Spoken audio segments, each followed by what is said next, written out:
Hello there, beautiful people. So you were thinking about becoming a detectorist? Well, that's good. That's really good, and there's no better time than right now. So I'm going to go through a couple of little bits, a couple of little hints and tips, and what you'll need and everything like that to set up for becoming a metal detectorist. And then you can get out there and you'll be all set, I promise you. Number one, insurance. It's a requirement in the United Kingdom, and I'm sure it is most other places. So if you go to the National Council of Metal Detecting, the NCMD, you can get 1 year's worth of metal detecting insurance, which is public liability insurance, up to £10 million for £8 a year. And that's a recurring thing. It hasn't gone up in the time that I've done it, and it's just a bargain. I mean, if you could be in the middle of nowhere, accidentally hit a grenade, and at least then you know your family is catered for. You could be, I don't know, accidentally cut through a water main somewhere, and at least you know you're covered. So it's a really important thing to do. Very, very cheap, which is not something I'd say for a lot of metal detecting, but it is so important. Number two, getting yourself a permission. I mean, obviously, you cannot go metal detecting unless you have a permission. It could be your own garden, I suppose. That is the one sort of thing I can think where you wouldn't need permission, you give it yourself. I mean, first off, start off, by all means, do your garden. Obviously, be careful of iron and things like that. But your garden, a friend's garden, family member's garden, ask around and anything like that. Do a little bit of research, talk to your farmers in the area and ask them. It is one quite important thing is to try and at least get it in writing that they have given you permission. Word of mouth obviously can be retracted and it will look bad on yourself. So I always try and make sure. There are variable forms that you could get people to fill out and things like that. Personally, I haven't done that because my main permission is my next door neighbour, and they are absolutely brilliant. I know that they're never going to go against anything, but I mean, it's always good to have. So yeah, that's something you could definitely look into. Also, yeah, Googling how to get permission in my area, and I'm sure you'll come up with loads of things.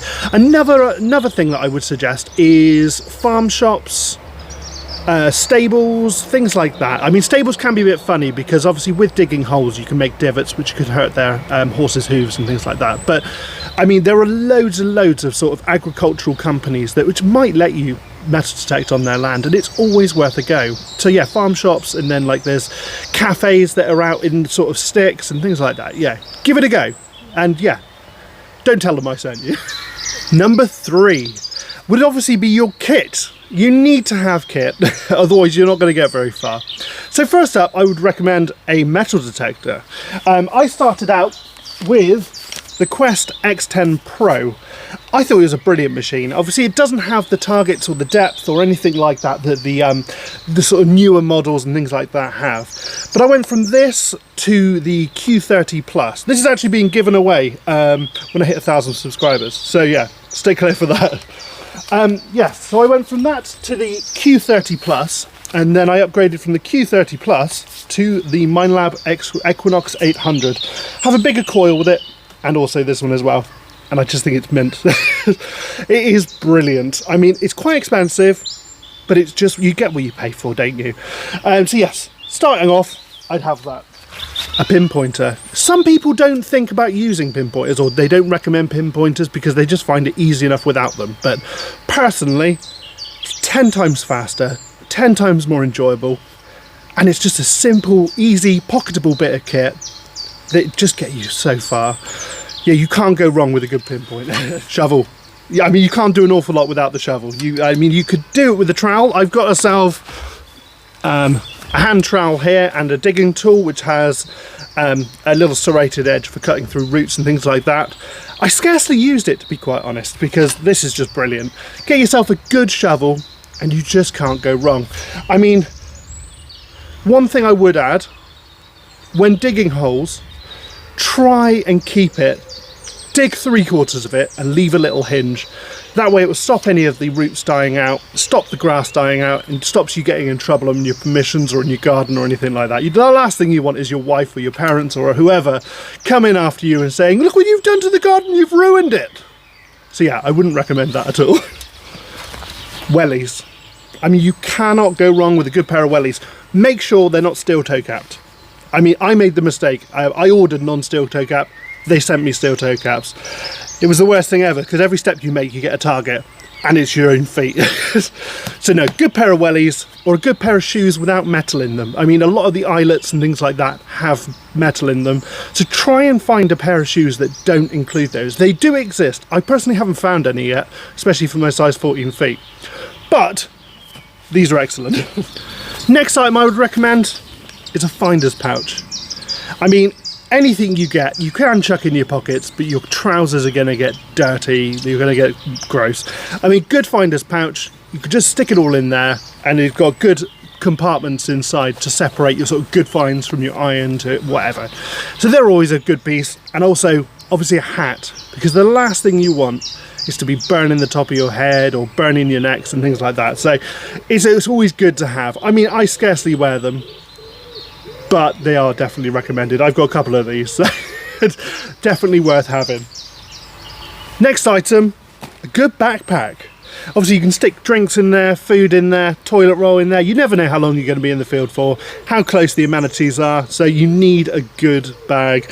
I mean, I've got toothbrush in there. I have got another tool which I will show you, which it's not a recommendation by any means, but they are brilliant. So yes, I've got that in there. I always stick my drinks, my food, my everything in there. Inside I've got, I mean, various recording stuff, another finder's pouch, another backup tripod. I've usually got a backup pinpointer in there. In the next section, I've got another digging tool, headphones, which are really, really important, and they will be another item. But go for headphones, especially if your machine can have headphones. If you're detecting around people, like on the beach and things like that, the last thing they want to hear is whining and beeping. Also, if you're metal detecting in a field or in a garden with other people, it can be quite obnoxious to have your sounds on.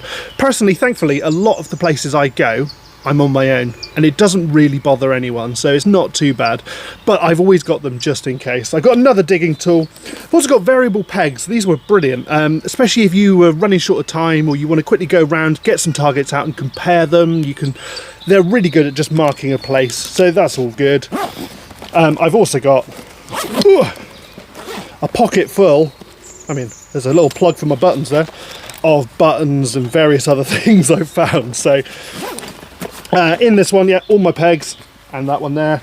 It's quite nice when you're walking to a field, this one specifically. They got various clips around the front and back. So this is Combat Tactical off of Amazon, and I got it as a Christmas present. Yeah, these all clip, so they hold your shovel, your metal detector if it folds up or things like that. Yeah, can't go wrong with a good bag. I'd recommend a little finder's pouch, but it's not a pouch, it's a little pot. So obviously it's got various compartments, especially if you've got some nice land to detect on. You can put your, I know, a good buckle in there, some coins and things like that. This one isn't the best for like coins and things like that, but I've got there's a little lead bag seal still in there which I haven't taken out yet and things like that. So just little bits you want to keep away from everything else, and you don't want just banging around with everything else. You can also get a nice circular pot which has like a almost like a sponge inside, which you pop all coins into, and it keeps them all separate and keeps them all safe and nice. I will be investing in one of those, so I would highly recommend those. Here's this little tool here. So it's got a little pokey out hole. It's got a little brush there if you want to brush off your coins. It has sort of steel wool almost brush on there. Wouldn't recommend using that. Got a little magnifying glass, and it's all on a nice lanyard. I don't really use it. It's going to go on one of my giveaways. But yeah, no, it's always worth having. Number 4. Obviously, we've been through wellies, but the next item is clothing. Wear cheap, rubbish clothing, ideally without zips and things like that. So nice tracksuit bottoms that will stay up and keep you nice and comfy and fresh throughout the day is really good. Also, they are going to get caked in mud, especially if it's been raining and you're trudging around in a field with wellies and things like that. So you'll be wiping coins on yourself, you'll be trying to get details off of things. They're going to get trashed. I stupidly went for a white t-shirt, but it is what it is. But no, genuinely, yeah, just nice cheap old clothing. Like I said, shoes without metal, wellies without metal. Keep yourself nice, comfortable, cool if it's warm, or warm if it's cool, and things like that. You can't go wrong, really. A nice hoodie can be quite good. Just stick the pinpointer in the main pocket, but it will get full of dirt, and your washing machine and your wife or your partner or whoever will hate you for it. But yes, no, that's it. Good, comfortable, smart, sensible clothing, really. Not smart, but sensible clothing. Item number 5 is to report all your finds to the finds liaison officer. I mean, it is so important. Some people don't do it, and I mean, it's against the rules of metal detecting to do that, but people just think there's more financial gain if they don't do that because the museum will want this big golden coin. But it will go through a treasury process, and it can be a bit pernickety, but everything will get recorded. People will know where things have been found, and it means that the museum has a better image of where, I don't know, the Romans were, where the Saxons were. Oh wait, we've had a huge amount of Saxon finds here. Clearly there was a settlement or something there, and then they could do more research into the area, which they wouldn't have known. I think mainly it was done it was 1997. They had a plane flying over above, and they went and saw crop markings and things like that. So yeah, that's how they've done it. But yes, the finds liaison officer is such an important thing. Next item, I would say, don't throw away your items unless you can guarantee they are rubbish. The amount of times that I've found something, a chunk of bronze or something, and I've gone, that's rubbish, I'm just going to sling it. And then I've gone, wait. Looks a little bit like this, and it's been, I don't know, a fragment of something, or a pot mend, or I don't know, a piece of something that could be quite historically important, especially for your area.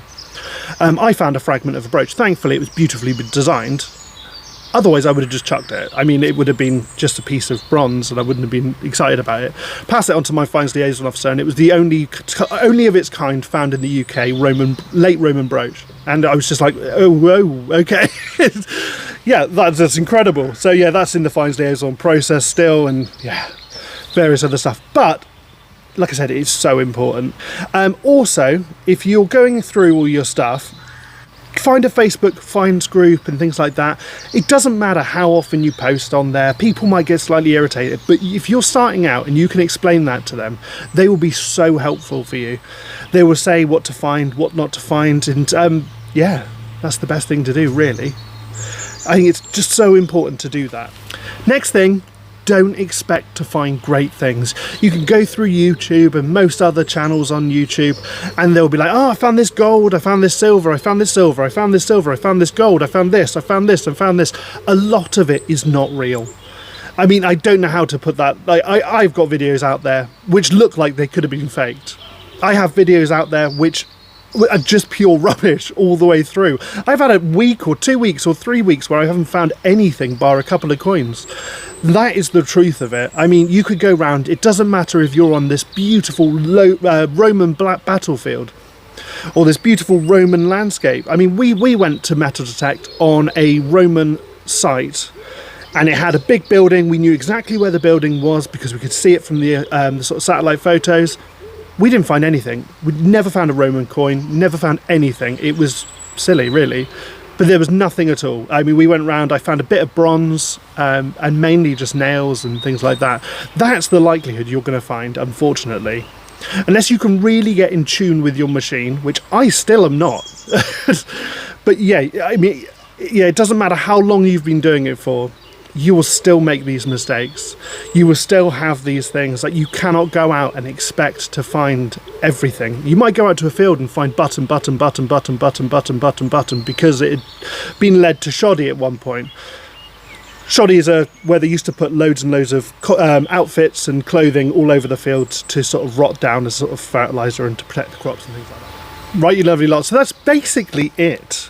So what I would like to say is a couple of little extra things is dig everything when you're starting out. Dig everything, record all of your sort of numbers that you're getting out, the sounds you're getting out, and remember them so you can distinguish the sort of good targets to the bad targets, and that's always a good thing to do. Always fill in your holes, regardless of where you are, regardless of whether it's a ploughed field or if you're in the middle of the woods, it doesn't matter. I just always recommend, the last thing you want is for someone to hurt themselves, so always fill in your holes and make it nice and tidy. Try and leave it how you left it. Like I said, make a hinge, which really helps for trying to keep everything right. It can be quite faffy, but it's always worthwhile, and everyone else will appreciate it.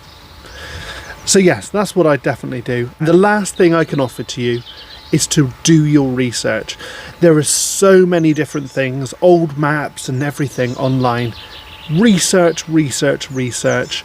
If you want help researching, there are various videos on doing so. Google Maps Pro is a brilliant one because you can go back to, I think it's about 97, maybe a bit further actually. I know a lot of the maps were a bit bad back then, but I mean you can get a good idea of what the land looks like, I know 20 years ago sort of thing. And I know in certain areas it goes back a lot further, so yeah, it's always worth doing. And there's also on there you can bring up an old map and set it up to the map you're on, and then you can see exactly where these things were. It's always worth doing. But yeah, no, that's it.